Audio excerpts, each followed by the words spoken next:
வாக்கிய பஞ்சாங்க பிரகாரம் நடக்கும் சனி பகவானுடைய பெயர்ச்சியை தான் நாம் பார்க்க போகிறோம்.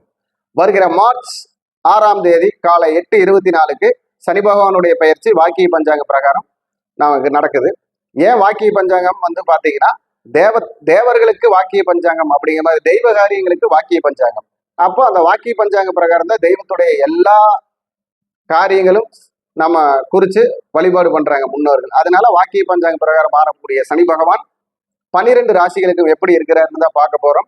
அதுக்கு முன்னாடி பாத்தீங்கன்னா நாம மாதம் திருமண புள்ளி திருமண லக்னம், தொழில் புள்ளி தொழில் லக்னம், எப்போ ஒருத்தருக்கு திருமணமாக எத்தனாம் தேதியாக எத்தனை மணிக்காகிறத நம்மளால சொல்ல முடியும், உறுதிப்படுத்த முடியும். அதே மாதிரி ஒருத்தர் சொந்த தொழில் செய்வாரா, இல்ல அடிமை தொழிலுக்கு போவாரா, இல்ல உத்தியோகத்துக்கு போவாரா, அரசாங்க உத்தியோகத்துக்கு போவாரா, சாதாரண உத்தியோகத்துக்கு போவாராங்கிறதெல்லாம் அவர் ஜாதகத்துல சொல்ல முடியும்.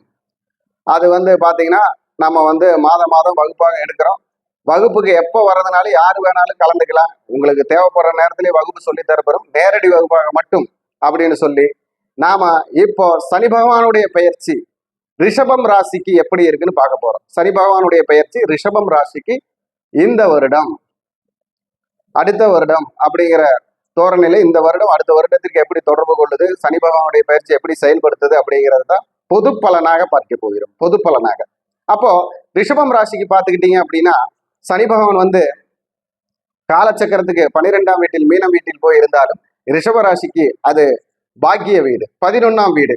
அந்த 11ஆம் வீட்டிலிருந்து பாக்கியமான 11, 5, அதே மாதிரி அந்த பாக்கிய வீட்டுக்கு பாத்தீங்கன்னா 8ஆம் வீட்டையும் பார்க்கிறார். அப்போ 5, 8, 11 அவர் பார்வைப்படுகிறது. பணபரஸ்தானத்தில் பார்வைப்படுகிறது.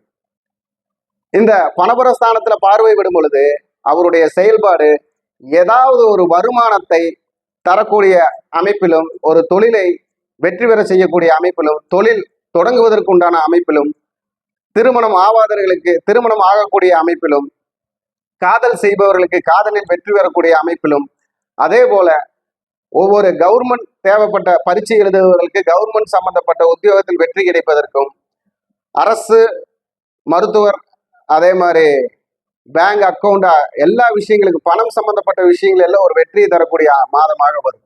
அதே மாதிரி மனமுறிவு ஏற்பட்டு பிரிந்திருப்பவர்களுக்கு அதுக்குண்டான முற்றுப்புள்ளி வைக்கக்கூடிய வருடமாக வரும். அதாவது நன்மைக்கு நன்மையாகவும் தீமைக்கு தீமையாகவும் மனம் உருகி வேண்டுபவருக்கு சேர வேண்டும் நினைப்பவர்களுக்கு அதற்குண்டான அமைப்பையும் ஏற்படுத்தி தரக்கூடிய அமைப்புல இனி வர வருடங்கள் சனி பகவானினோட தாக்கம் நல்ல விதமா இருக்கும். ஏன் இவ்வளவு தூரம் சொல்றோம்னா ஒரு பணபரஸ்தானத்தை கரெக்டா தன்னுடைய இயக்கத்தால் பார்க்கிறார்.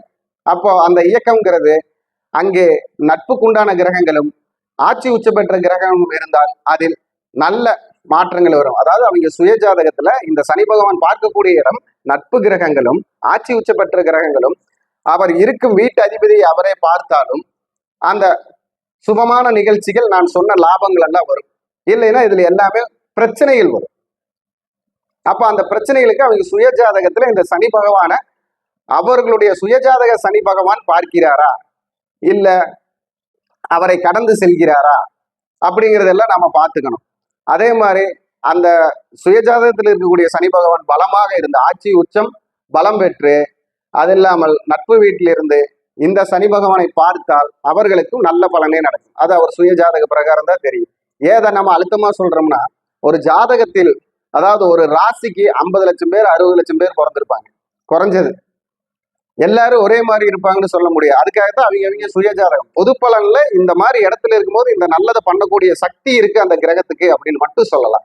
அதைத்தான் நம்ம கனெக்ட் பண்ணி உங்களுக்கு சொல்றோம்.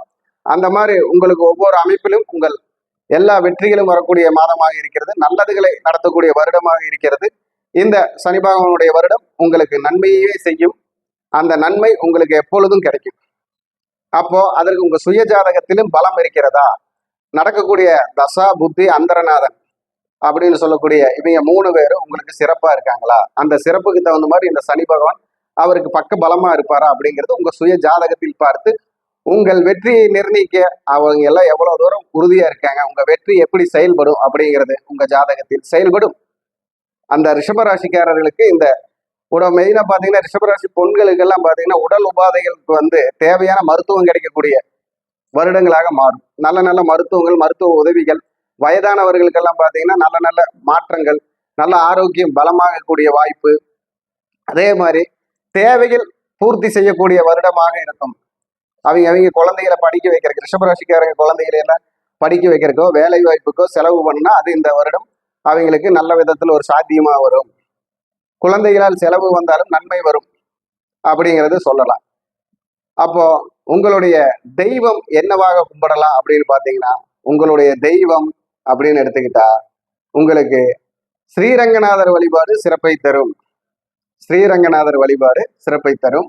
அதே மாதிரி ஆதி லக்ஷ்மி வழிபாடு, அகிலாண்டேஸ்வரி வழிபாடு, இதெல்லாமே உங்களுக்கு சிறப்பை தரும்.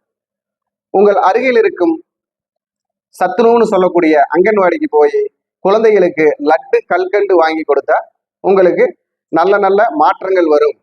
மாதம் மாதம் உங்க நட்சத்திர நாள்லயோ இல்லை நீங்க பிறந்த நாள்லயோ, நீங்க எந்த கிழமை பிறந்தீங்களோ அந்த நாள்லயே போய் ஒரு அங்கன்வாடியில் இருக்கக்கூடிய சத்துணவுல இருக்கக்கூடிய குழந்தைகளுக்கு லட்டு கல்கண்டு எல்லாம் வாங்கி கொடுத்தீங்கன்னா உங்களுக்கு நல்ல சிறப்பான பலன் கிடைக்கும். வணக்கம்.